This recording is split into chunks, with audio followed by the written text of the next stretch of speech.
Welcome everybody. My name is Pema Mazumdar and I'm here from the NCCDH, the National Collaborating Center for Determinants of Health, to welcome you to the Health Equity Impacts of a Changing Climate, Part 1, From Assessment to Action. A reminder that this webinar is being recorded. We're getting started just now, so if you're hearing my voice, that's a great thing. If you don't have computer audio, there's a note on the Adobe platform that gives you a number to dial into and then a note requesting that you mute your phone. And if you're joining us and would like to participate in French, that same note indicates how you can access a phone line for simultaneous French translation. And that's something that we're really happy to be bringing you today, and that's courtesy of our work with Health Canada and our partnership with them, so thank you very much. So just before we get started, I'll say once again, for those of you who are just joining, that this is the Health Equity Impacts of a Changing Climate webinar, Part 1, From Assessment to Action. My name is Pema Mazumdar, and I work for the National Collaborating Center for Determinants of Health. You are welcome to introduce yourself and ask questions or share resources during this presentation in the chat box. And the chat box, hopefully you can see it, is in the Adobe platform that you will have received a link to when you signed up for the webinar.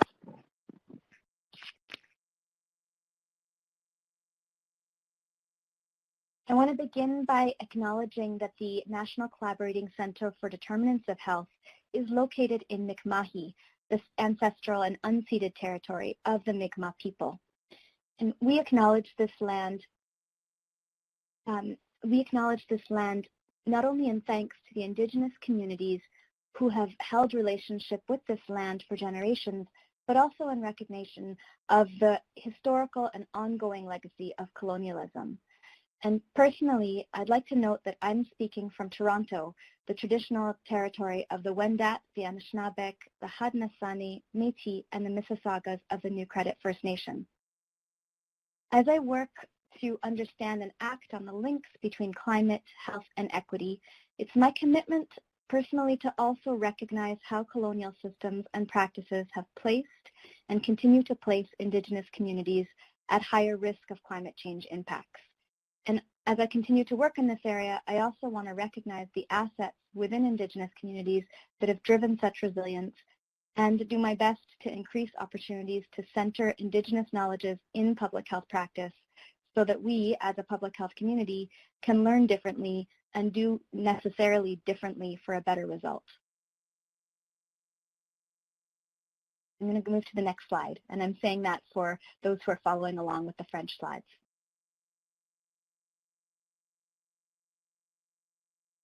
We are so grateful to Health Canada for the partnership, collaboration, and support that we've received from them to bring you this webinar.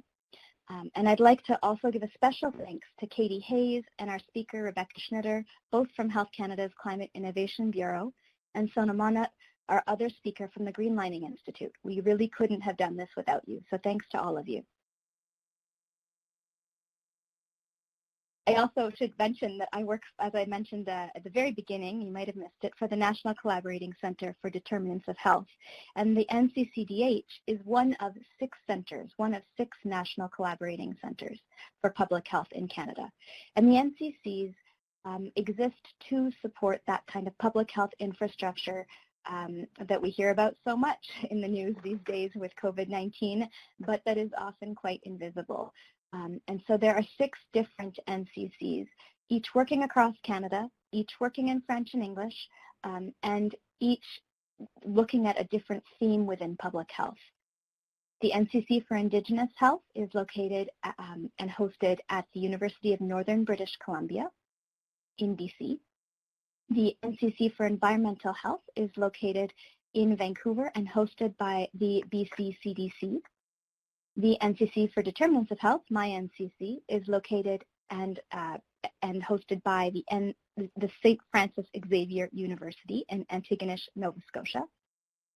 And the NCC for Healthy Public Policy is hosted at the Institut National de Santé Publique, or the INSPQ, in Quebec. The NCC for Infectious Diseases is hosted at the University of Manitoba, and the NCC for Methods and Tools at McMaster University in Ontario. So as you can see, we are across Canada and working in different areas, and you can check out more about NCCs at nccph.ca. The National Collaborating Centre for Determinants of Health focuses on integrating the social determinants of health and health equity into public health practice. And our work is really to explain and share what's known to help public health positively influence health for everyone through their work. And so while many of the people who follow NCCDH work have health equity-focused practice or an interest particularly in the social and structural determinants of health, our goal is really to help all of Canadian public health organizations and practitioners advance health equity in their everyday work. I mentioned some of these names before. I'm on the next slide now with today's speakers. You'll hear my voice, and this is my picture up here. It's from a little while ago. I'm Pema Mazumdar. We are also joined today by Rebekka Schnitter and Sona Mohnot. Rebekka is from Health Canada and Sona from Greenlining. We're so grateful to have you both with us.